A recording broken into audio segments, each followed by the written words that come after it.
Hey guys, this is Ashley from Heavenly Hills Homestead, and tonight I wanted to show you what I'm making for dinner. Tonight I'm making a recipe that has been in my family for a couple generations at least.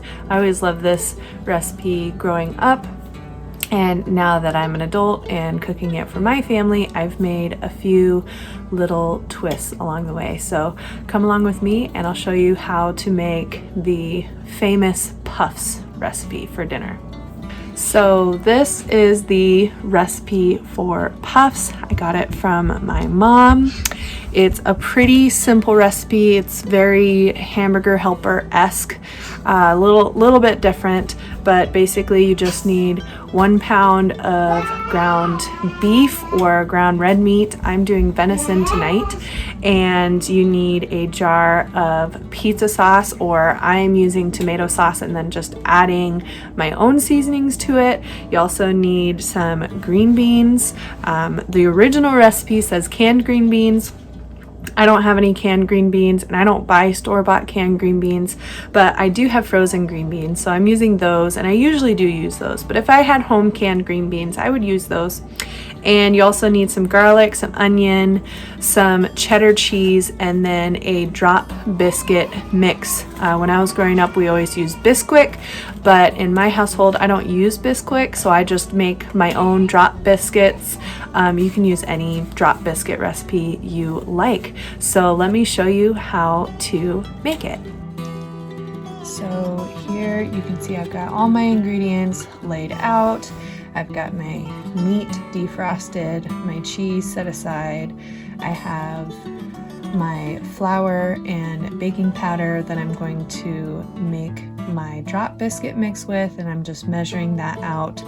I am eyeballing this because that's just how I usually do things, but like I said before, just make whatever drop biscuit recipe you want. You don't want a cutout biscuit recipe because you need it to be on the wet side and for you to be able to wrap a cube of cheese in the biscuit mix. So just a regular old drop biscuit mix, whether it's Bisquick or from scratch or whatever you like to do, however you like to do drop biscuit. So I've just got flour, baking powder, and you can see I've got milk here. This is raw milk that we get from a local family farm, and I'm adding a little bit of salt too, just for flavor.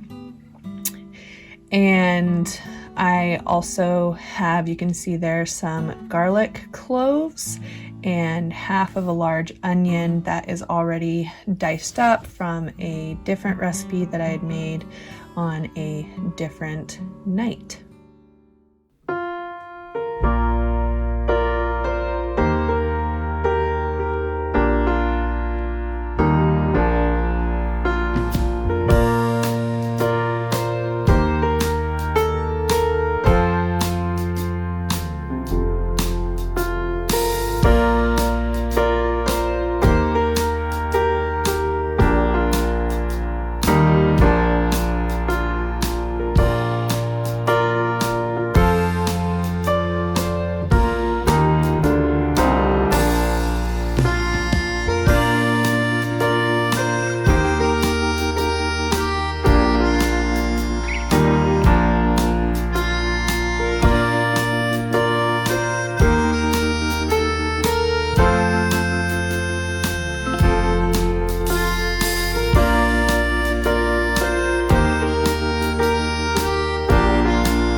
So you can see here that I'm mixing up that drop biscuit mix. It's a little bit wet at the moment, more pancake battery. So I add a little bit more flour and just get it to that good drop biscuit consistency. While this is all happening, I have my skillet there. That's an enameled cast iron skillet. It is preheating. You always want to preheat cast iron, even if it's enamel. So I just have that preheating so that when I'm ready, I can add my garlic and onions to it.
So I'm just putting a little bit of olive oil in the skillet. You can use whatever cooking oil you like to use here. I usually use olive or avocado or coconut oil or butter, but here I'm using olive oil.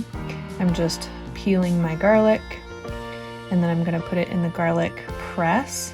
If you don't have a garlic press, you definitely need one for sure. This thing is a lifesaver tool in the kitchen. We use a lot of garlic because it's delicious and it's also really, really healthy for you.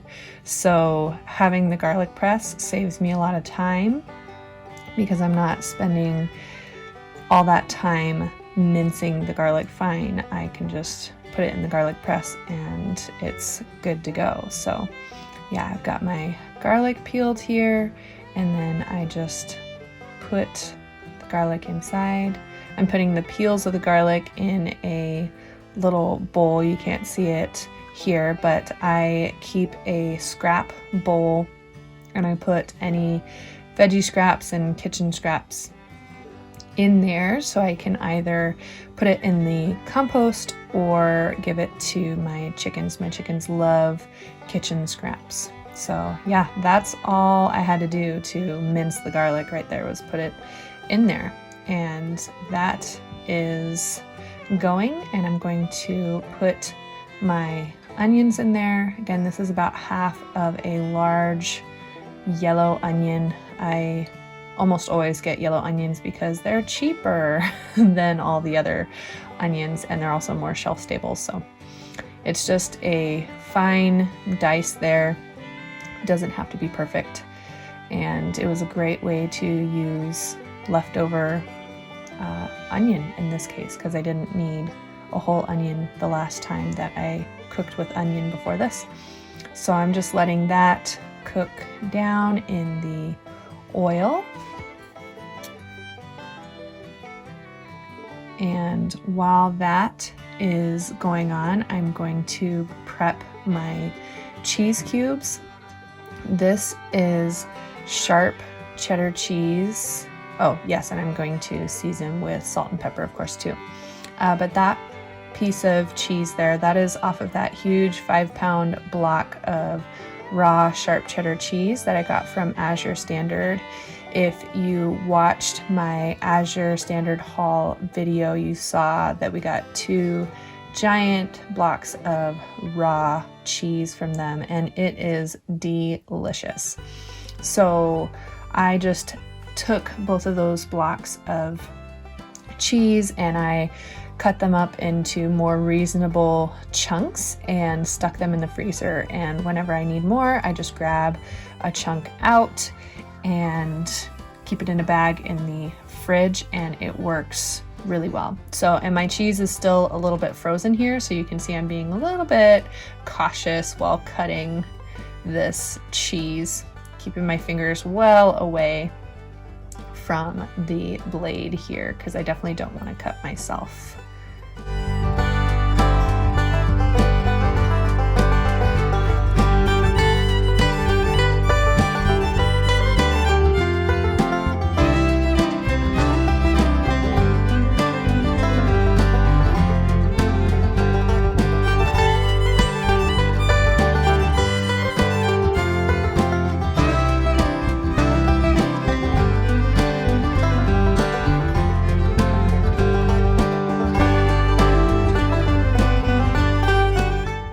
So I'm just cutting this cheese into about 1/2-inch size cubes.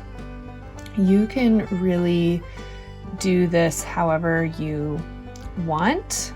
You can make them as big or as small as you would like. I prefer about a 1/2-inch size. That way you're getting a nice amount of cheese inside your biscuit, but you're not getting too much cheese. So, yep, and I'm stirring my onions here and garlic so they don't burn. This is on a medium to high heat that this is happening.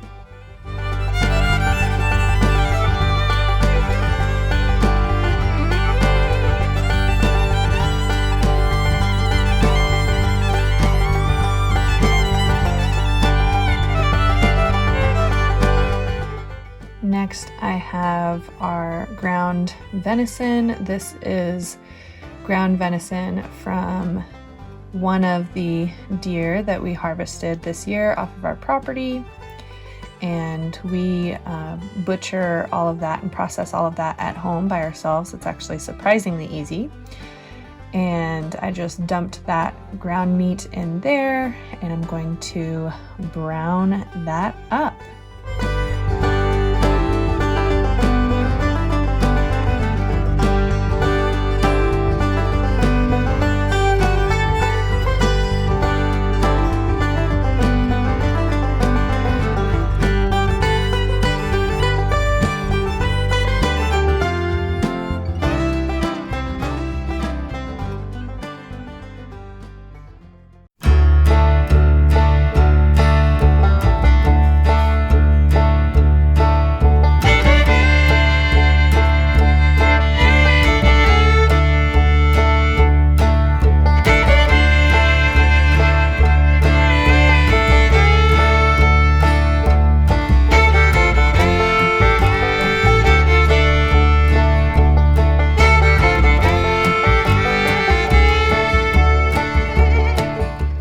So here I'm just browning up that meat, making sure it's thoroughly cooked and breaking it up so I don't have huge chunks of meat. You want it just all nicely mixed together with the onions and the garlic and the cooked meat, and yeah.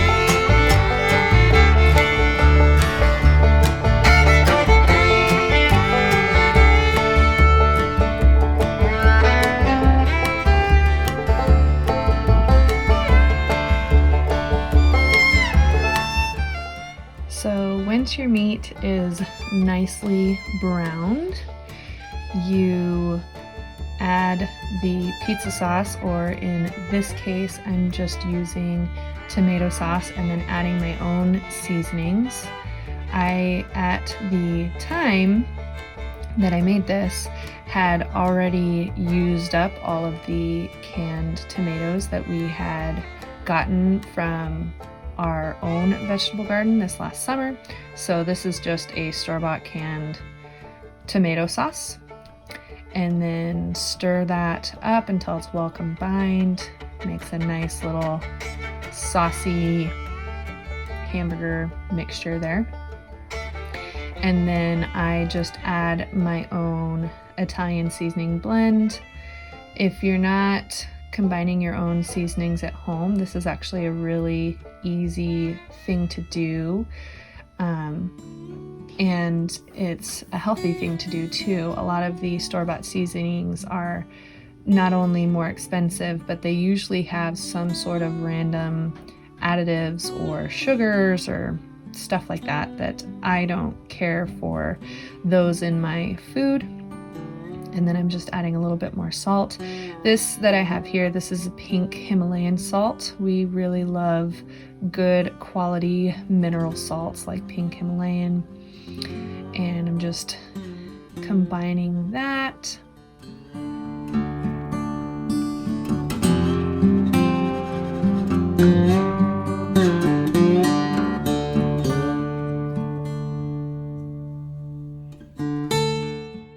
As soon as that is combined well, you add your green beans. You can use a can of green beans like the recipe calls for. I am using just a couple of handfuls of organic frozen green beans. These are not green beans from our own garden this year, but I did buy those from a local Mennonite grocery store that we have. And you just stir that in so it's well combined.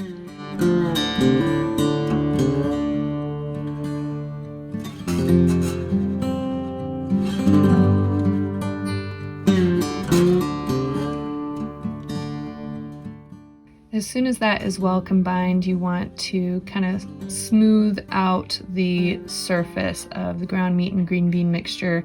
That way it's all even. And I'm taking my ring off here because I am going to do the biscuits on top now, and it's a wet drop biscuit mix. So I just take a scoop of the drop biscuit and I put some cheese in the middle and I wrap it around and I just plop it on top there. And I do that until I run out of drop biscuit mix or the entire pan is full.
So here I'm making my last little cheese biscuit there, plopping it on top. As you can see, it is just kind of a fun, messy deal. And then you put the lid on and you keep it on medium to low and just let it cook for about 20 minutes or so, or until the biscuits are nice and puffy and not looking wet on top anymore. You can see I'm touching it to see that it's firm. I stick a fork in it just to make sure it's done, and the cheese is all melty in there, but the biscuit is cooked through. And you just scoop it up and give yourself a fork and dig in. This is, like I said, a family favorite. It's really easy. It's about 20 minutes of hands-on time and then 20 minutes of additional cook time. It's a great meal that gets in meat, veggies, and a little bit of carbs. And it's usually quite the crowd pleaser. Anybody who likes ground meat and tomato sauce and biscuits is going to like this. And how I like to eat it, I just grab a little bit of the ground meat green bean mixture and a little bit of the biscuit with cheese, and that's the perfect bite.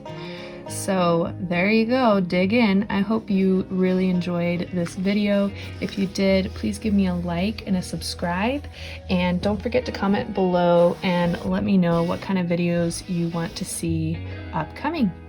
And as always, welcome to the homestead.